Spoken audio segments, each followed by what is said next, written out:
नमस्कार, WE309 में आज हम पढ़ेंगे हॉर्न गैप के बारे में। आर्किंग हॉर्न्स और हॉर्न गैप एक प्रकार के प्रोजेक्टिंग कंडक्टर्स होते हैं जिन्हें हम इंसुलेटर्स को प्रोटेक्ट करने के लिए काम में लेते हैं। जब ग्राउंड वायर का रेजिस्टेंस अगर कम नहीं हो तो लाइटनिंग सर्ज जो कि ग्राउंड वायर से बाईपास हो सकते हैं, वो टावर के माध्यम से फेस कंडक्टर्स के अंदर लाइटनिंग करंट फ्लो होना शुरू होगा और इस सिचुएशन को हम फ्लैश ओवर की सिचुएशन, बैक फ्लैश ओवर बोलते हैं, जैसे कि हमने लास्ट लेक्चर में देखा था। तो उन फ्लैश ओवर के दौरान इंसुलेटर्स को प्रोटेक्ट करने के लिए आर्किंग हॉर्न का काम में लिया जाता है। आर्किंग हॉर्न को काम में लिया जाता है। Arcing horns or horn gap are projecting conductors which are used to protect the insulators or switch hardware on high voltage electrical power transmission systems from damage during flashover. Over voltages on transmission lines due to atmospheric electricity, lightning strikes, electrical faults can cause arcs across insulators that can damage them.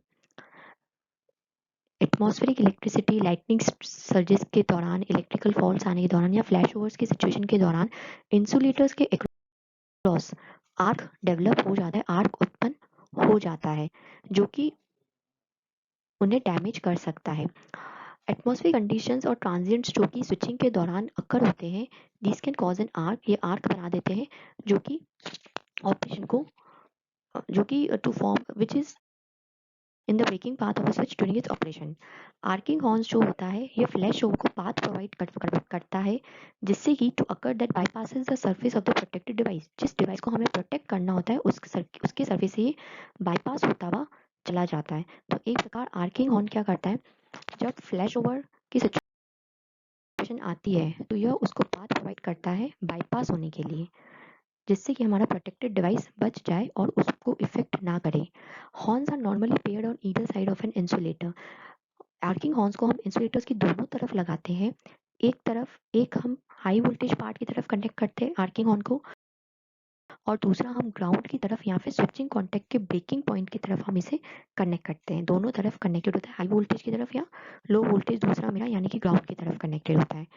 इन्हें हम insulator strings के ऊपर, जो overhead lines के ऊपर जो insulator strings लगाए जाते हैं, उनके ऊपर हम इन्हें फ्रिक्वेंटली देख सकते हैं। आर्किंग हॉर्न जो है वो स्पार्क गैप बना देता है इंसुलेटर के cross, which is having a very lower breakdown voltage. इसका ब्रेकडाउन वोल्टेज बहुत कम होता है एयर पार्ट के कंपैरिजन में along the insulator surface. So an over voltage will cause the air to break down. तो ओवर वोल्टेज की जब सिचुएशन आएगी, जब ओवर वोल्टेज होगा सिस्टम के अंदर, तो वो क्या करेगा, एयर को ब्रेक डाउन करेगा, और जो आर्क बना है between the arcing horns divert it away from the surface of the insulator. Insulator की सर्फेस से उन्हें वो दूर कर देगा। An arc between the horns is more tolerable for the equipment, providing more time for the fault to be detected. Horns के मध्य जो arc horns के मध्य जो आर्क उत्पन्न हुआ है, वो हमें टाइम देता है, जिससे कि हम फॉल्ट को डिटेक्ट कर सके और आर्क को सेफली सर्किट ब्रेकर से हम रिमूव कर सके, खत्म कर सके।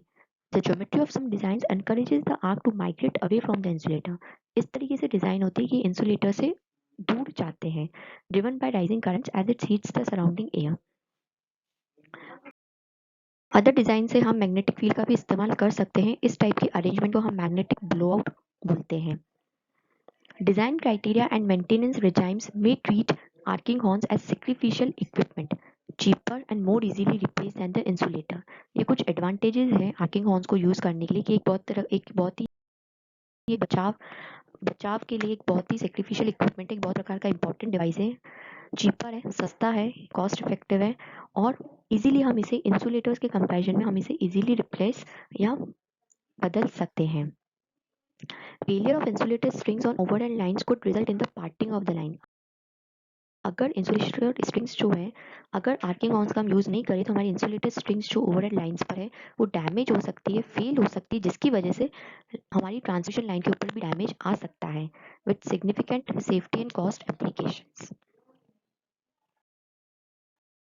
इस प्रकार आर्किंग हॉर्न एक इम्पोर्टेंट रोल प्ले करता है प्रोटेक्शन, वो वोल्टेज प्रोटेक्शन के लिए। In the process of co-relating system protection with protective device characteristics known as insulation coordination.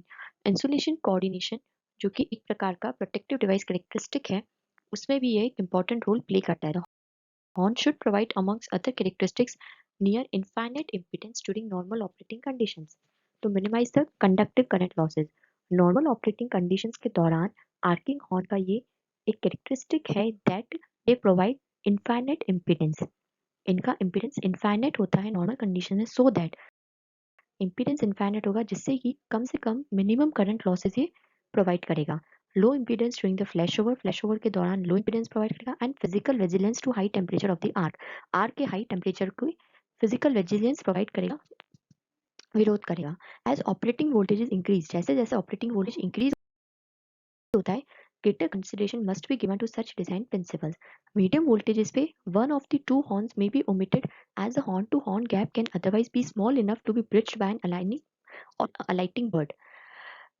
Medium voltages पे जहाँ पे वोल्टेज लेवल हाई नहीं है वहाँ पे हम दो हॉर्न्स के कंपैरिजन में एक हॉर्न को ओमिट कर सकते हैं, हटा सकते हैं, जिससे कि जो हॉर्न से हॉर्न का जो गैप है क्योंकि वो बहुत ही कम होगा इस मीडियम वोल्टेज की रेंज में, हॉर्न टू हॉर्न गैप बहुत ही कम होगा जिससे कि डैमेज हो सकता है बर्ड से.